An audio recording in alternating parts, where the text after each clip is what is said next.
Саламатсыңар балдар, 10 класстар үчүн химия сабагынан окуп үйрөнүүнү улантабыз балдар. Балдар, биз буга чейин курамында кычкылтеги бар органикалык заттардын айрым класстары менен таанышып өттүк. Алар спирттер менен тааныштык. Бүгүнкү сабакта балдар, курамында кычкылтеги бар дагы бир класс менен таанышабыз.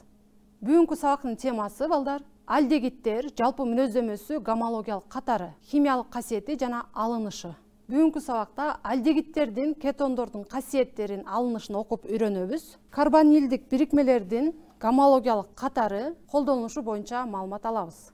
Карбонилдик бирикме бул, же болбосо оксо бирикме деген курамында карбонилдик топту, же болбосо оксо топту кармап жүргөн органикалык бирикмелер болуп эсептелинет. Карбонилдик бирикмелер бул алдегиттер жана кетондор болуп экиге бөлүнөт. Же болбосо ушул эки класс кирет карбонилдик бирикмелерге. Алдегиттер карбонилдик топ суутек атому же болбосо углеводороддук радикал менен байланышкан органикалык бирикме. Алдегиттердин жалпы формуласы бул CnH2+1CHO же болбосо CnH2O деген жалпы формула менен аныктоого болот. Бул жерде RCHO деп дагы жазууга болот. R деген бул алкилдик топ же болбосо радикал болуп эсептелинет. Мендальдин курамында бензальдегит кармалып жүрөт. Бул алдегиттер классына кирет. Жана ошондой эле бензальдегит шабдалынын кара өрүктүн данегинде жана жалбырагында кездешет. Ошондой эле ванилин айрым өсүмдүктөрдүн курамында кездешет.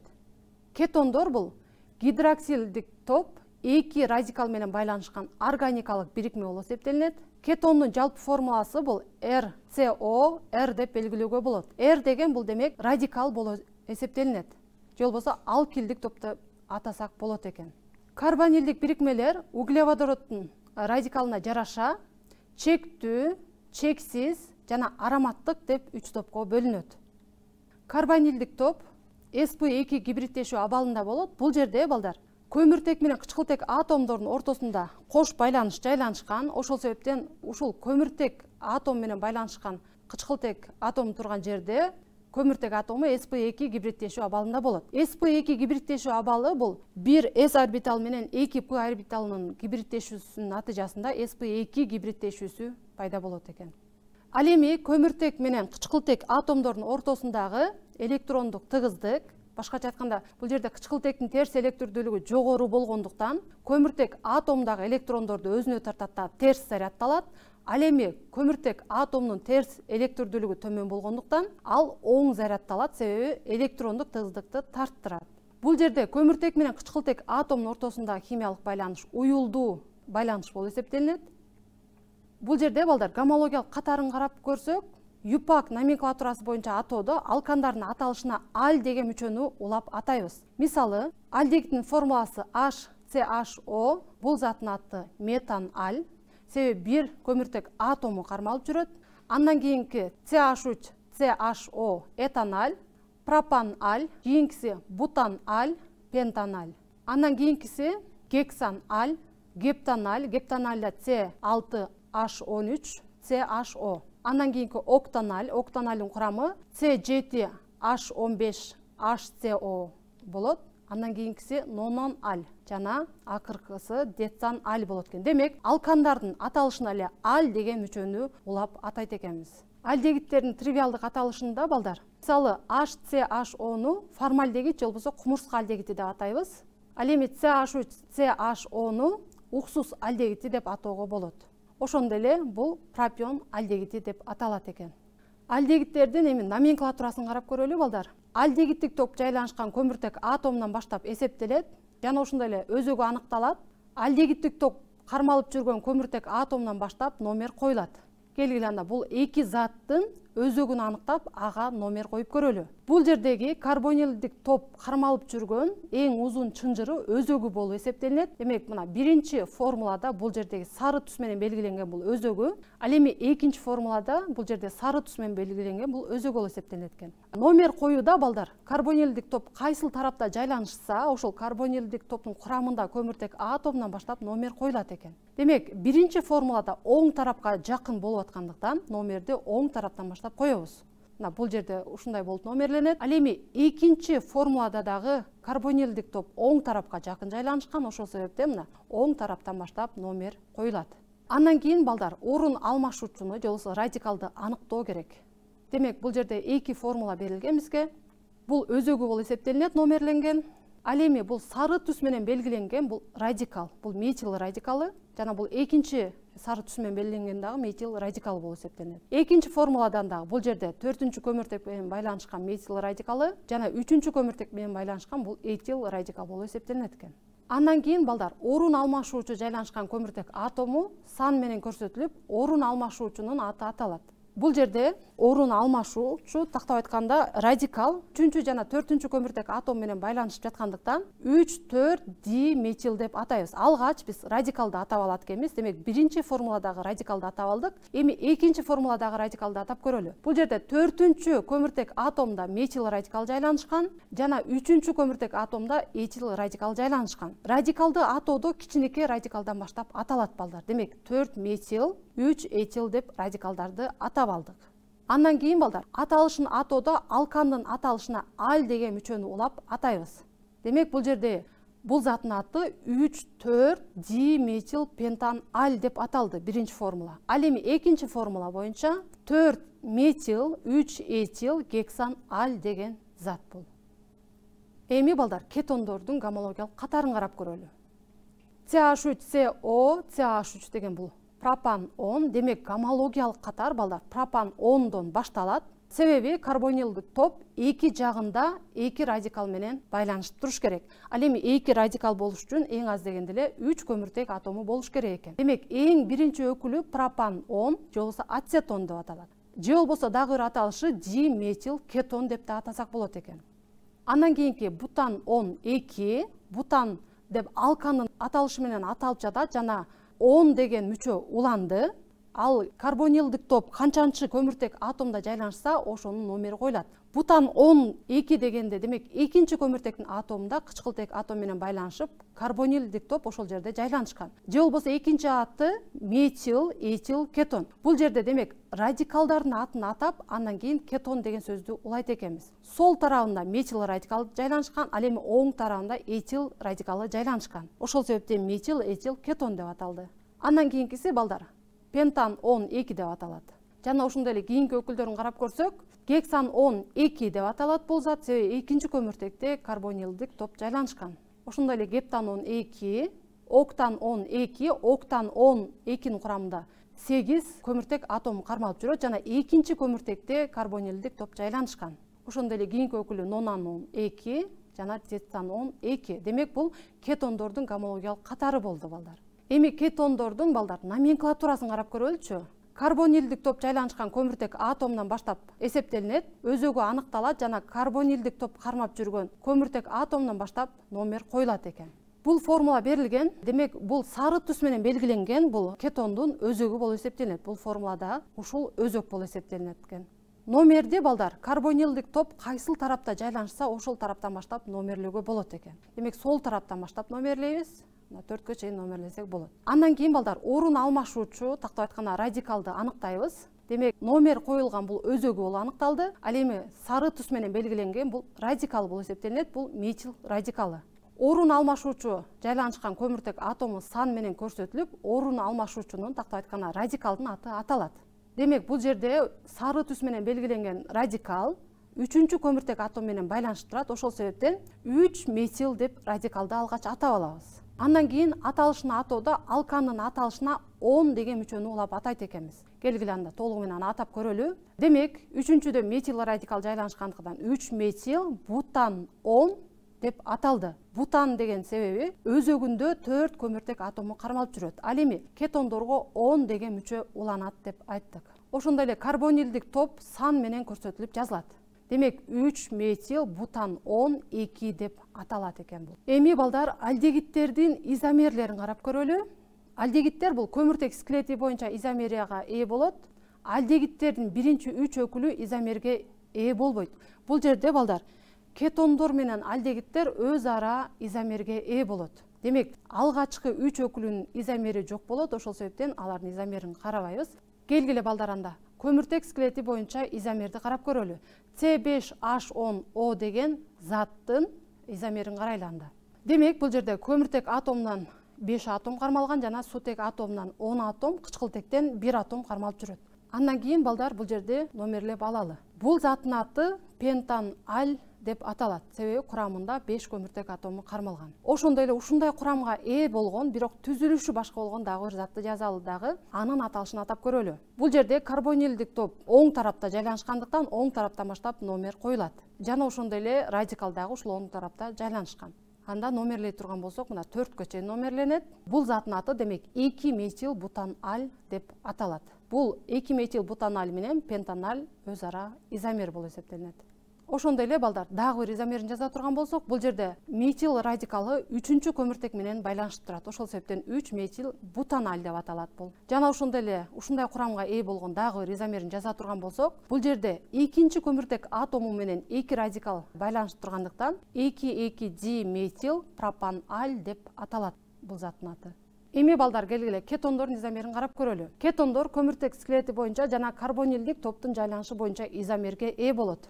Кетондордун биринчи 4 өкүлү изомерге ээ эмес. Бул жерде балдар, бул заттын атын атай турган болсок, курамында 5 көмүртек атому кармалып жүрөт жана карбонилдик топ кармалган. Бул заттын аты демек пентан-10 3 деп атасак болот. Же болбосо, эки тарабын карасаңар балдар, окшош радикалдар жайланышкан. Бул окшош радикалдар этил радикал болгондуктан диэтил кетон деп да атасак болот. Жана ошондой эле ушундай курамга ээ болгон, бирок карбонилдик топ сол тарапка жылгандыгын байкап жатасыңар. Курамдары бирдей болуп жатат. Булардын түзүлүшү башка болгондуктан демек касиеттери да башка болуп эсептелет. Бирок бири-бирине изомер. Эми ушул заттын атын атай турган болсок, демек бул тарабында метил радикал жайланышкан, ал эми оң тарабында пропил радикалы жайланышкан. Бул заттын атын пентан-10 2 деп атасак болот, же болбосо метил, пропил, кетон деп дагы атасак болот. Алдегиттер менен кетондор дагы өз ара класс аралык изомерге ээ болот деп айттык балдары. Азыр анда C5H10O деген заттын изомерин карап көрөлү. Бул кетондор классына кирет балдар. Курамы C5H10O деген формулага ээ болгонун көрүп жатасыңар. Бул 3 метил бутанон 2, же болбосо метил изопропил кетон деп аталат. Ал эми ушундай эле курамга ээ болгон, бирок карбонилдик топ аяк жагында, же болбосо баш жагында жайланышкан затты көрүп жатасыңар. Бул алдегиттер классына кирет. Бул жердин өзөгүн аныктай турган болсо, карбонилдик топ кайсыл тарапта жайланышса, ошол тараптан баштап номерленет деп айтканбыз. Демек, оң тараптан көздөй номерлей турган болсок, бул заттын аты 3 метил бутаналь деп аталат. 3 метил бутаналь бул алдегиттер классына кирет. Ал эми 3 метил бутан-10 2 бул кетондор классына кирет. Демек, бул жердеги класс аралык изомерге ээ болгондугун көрдүңөр балдар. Эми балдар, физикалык касиетин карап көрөлү. Метаналь бул газ абалындагы зат, кескин жыттуу жана уулуу зат болуп эсептелинет. Ал эми калган алдегиттер суюк жана катуу абалдагы заттар. Молекулалык массасы төмөн болгон алдегиттер кескин жыттуу, ал эми молекулалык массасы жогору болгон алдегиттер жагымдуу жытка ээ болот. Алдегиттердин кайноо температурасы спирттерге салыштырмалуу төмөн болот. Жөнөкөй алдегиттер суда жакшы эрийт. Ал эми формалин бул 40% формальдегиттин судагы эритмеси болуп эсептелинет. Балдар, эми химиялык касиетин карап көрөлү. Бул жерде химиялык касиети бул жерде карбонилдик топко мүнөздөлгөн. Көмүртек атому менен кычкылтек атомдун ортосунда кош байланыш жайланышкан. Мына ушул кош байланыштын эсебинен химиялык касиетине ушул кош байланыш, же болбосо карбонилдик топ чоң таасирин тийгизет. Карбонилдик топтун курамындагы кычкылтек атом терс зарядталат, ал эми көмүртек атому оң зарядталат. Бул демек бул жердеги кош байланыш үзүлүп, же болбосо кошулуу реакциясына жөндөмдүү болот. Балдар, келгиле анда сутектик кошуп алуу реакциясын карап көрөлү. Бул жерде этаналь сутек менен аракеттенишип, температура жана катализатордун таасири астында аракеттенишет да спирттер классын пайда кылат. Тактап айтканда этанол пайда болот. Ошондой эле балдар, кетондор сутек менен аракеттенишип, бул жерде экинчилик спиртти пайда кылат. Ортодогу көмүртек кычкылтек атомдун ортосунда химиялык байланыш үзүлөт. Тактап айтканда пи байланыш үзүлөт дагы. Ал жердеги көмүртек атомуна бир сутек атому кошулат. Ал эми экинчи сутек атому кычкылтекке кошулат да гидроксил тобун пайда кылат. Реакциянын натыйжасында демек пропан-ол 2 деген спирт пайда болот. Бул демек спирттер классына кирет. Ошондой эле калыбына келүү реакциясы, же болбосо гидрлөө реакциясына дагы кирет. Бул жерде дагы көміртек менен кычкылтек атомдордун ортосундагы же болбосо карбонилдик топтогу көмүртек кычкылтек атомдордун ортосунда пи байланышы үзүлөт, кош байланыштын бирөө. Ал жерге кычкылтек атомунда бир сутек атом барып кошулат, ал эми көмүртек атомунда бир сутек атом барып кошулат дагы. Реакциянын натыйжасында бул жерде да пропанол 2 алынат. Келгиле балдар, анда бул жердеги тажрыйбага көңүл буралы. Формалинди пробиркага куюп алабыз.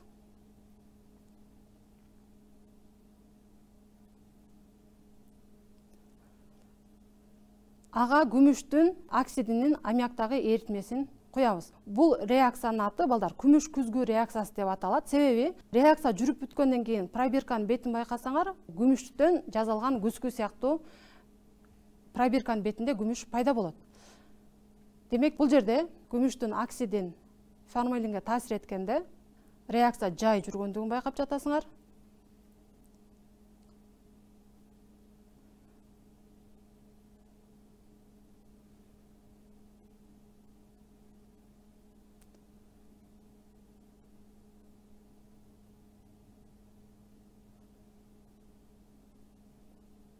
Бир аз убакыт өткөндөн кийин балдар бул жердеги пробирканы жакшылап карап көрсөк,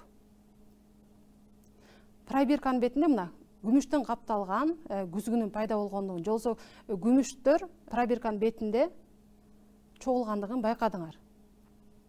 Бул алдегидтерге сапаттык реакция болуп эсептелинет жана бул реакциянын аты күмүш күзгү реакциясы деп аталат. Мына пробирканын бетинде күзгү сымал күмүштүн чогулгандыгын байкап жатасыңар.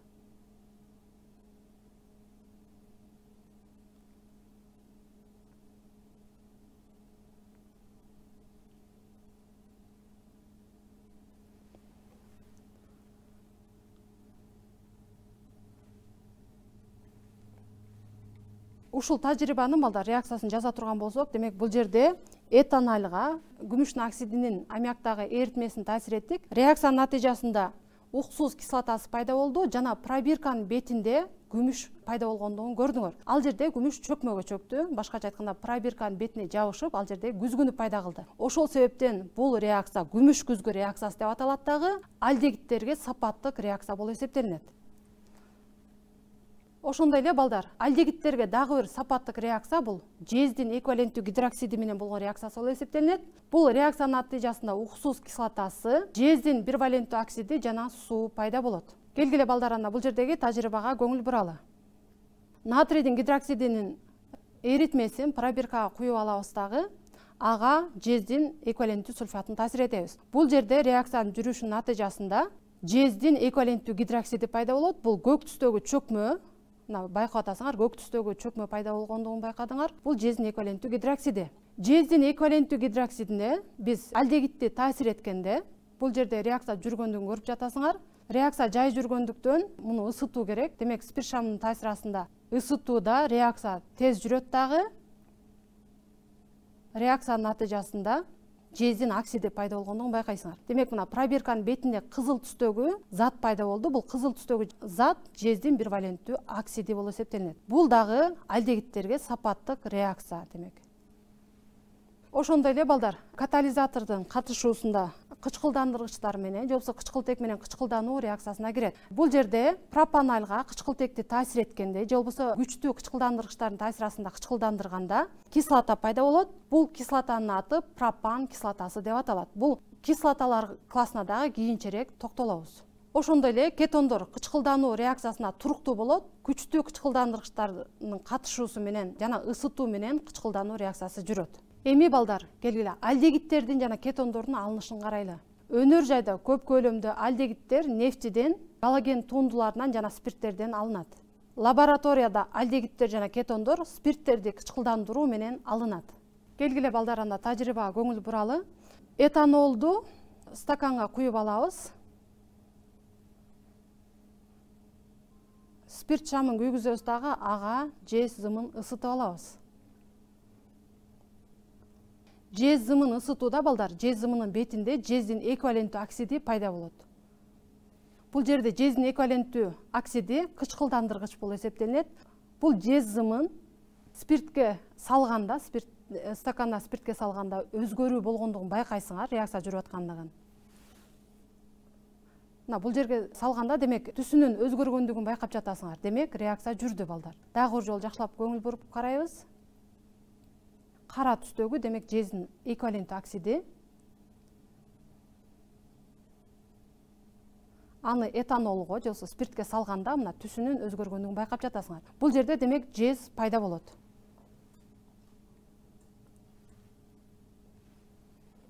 Келгиле балдар, эми ушул тажрыйбанын реакциясын жазып көрөлү.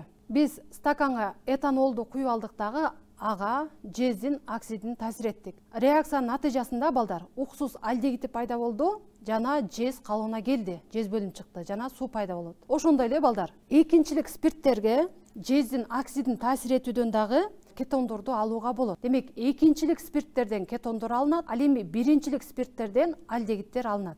Ошондой эле балдар, альдегидтерди жана кетондорду алкиндерди гидратациялоодон дагы алууга болот. Ацетиленге сууну таасир этебиз. Сымаптын туздардын таасири астында реакция жүрөт дагы, реакциянын натыйжасында уксус альдегид алынат.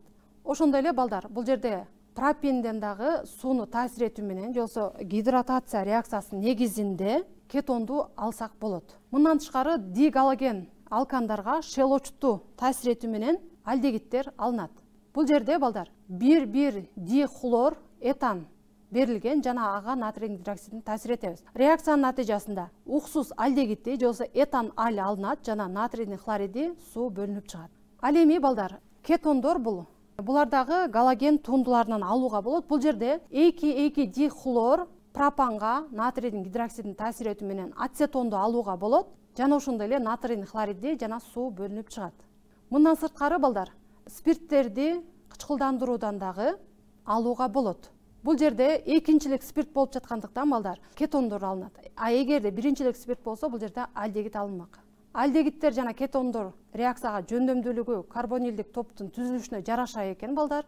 Жана ошондой эле альдегидтерге кетондорго кош байланыштын эсебинен кошуп алуу реакциясы мүнөздүү экендигин байкадыңар. Мындан сырткары альдегидтер кычкылдануу реакциясында альдегиддик топтун көмүртек менен сутек атомдордун ортосунда химиялык байланыш үзүлүшүнүн негизинде жүрөт. Өнөр жайда альдегидтер жана кетондор спирттерди кычкылдандыруу жана спирттерди дегидрлөө жолу менен алсак болот экен. Эми балдар, альдегидтердин колдонушун карап көрөлү. Бул химиялык синтез учурунда колдонулат. Дезинфекциялоочу каражат катары булгары өндүрүүдө альдегидтер пайдаланылат. Мындан сырткары медициналык каражаттарды сактоодо бул жерде формалин пайдаланылат. Пластмассаны өндүрүүдө, синтетикалык каучуктарды өндүрүүдө дагы кеңири колдонулат. Андан сырткары дары заттарын өндүрүүдө, дары-дармектерди, уксус кислотасын өндүрүүдө жана этил ацетатты алууда дагы кеңири пайдаланылат. Кургак спиртти өндүрүүдө, этил спиртин өндүрүүдө дагы альдегидтер кеңири колдонулат. Мындан сырткары балдар, жыпар жыттуу заттарды алууда, дары заттарын алууда, боек заттарын алууда дагы кеңири пайдаланылат. Ал эми пропеналь пластмассаны алууда, глицеринди алууда колдонулат. Пропеналь бул чексиз альдегидтерге кирет балдар. Ошондой эле акрил кислотасын алууда, дарыларды өндүрүүдө дагы колдонулат. Ал эми ацетон бул кетондор классына кирет. Мындан лак эритүүчү затты алууда, кино пленкаларын өндүрүүдө, ацетаттык буланы өндүрүүдө дагы ацетон кеңири пайдаланылат. Ацетиленди өндүрүүдө, ошондой эле химиялык синтез учурунда дагы кетондор же болбосо ацетон кеңири пайдаланылат. Балдар, демек альдегидтер жана кетондордун жалпы формула CnH2O деген формулага ээ болот. Аталышын атоодо алкандарга альдегидтерди аль деген, ал эми кетондордо он деген мүчөнү улап атайбыз. Альдегидтерге көмүртек склети боюнча кетондор менен өз ара класс аралык дагы изомерге ээ болот. Кетондорго болсо көмүртек склети боюнча класс аралык жана карбонилдик топтун жайланышы боюнча изомерге мүнөздүү болот экен изомерлер. Альдегидтер жана кетондор өндүрүштө кеңири пайдаланылат. Бүгүнкү сабакта демек балдар, биз альдегидтер кетондордун касиеттерин алынышын окуп үйрөндүк. Жана ошондой эле альдегидтердин кетондордун гомологиялык катарын колдонулушу боюнча маалымат ала алдык. Балдар, бүгүнкү сабагыбыз ушу менен аяктады. Бүгүнкү сабакта курамында кычкылтеги бар органикалык бирикмелерди, тактап айтканда альдегидтер жана кетондор боюнча маалымат алдык. Кийинки сабакта көрүшкөнчө сак саламатта калгыла.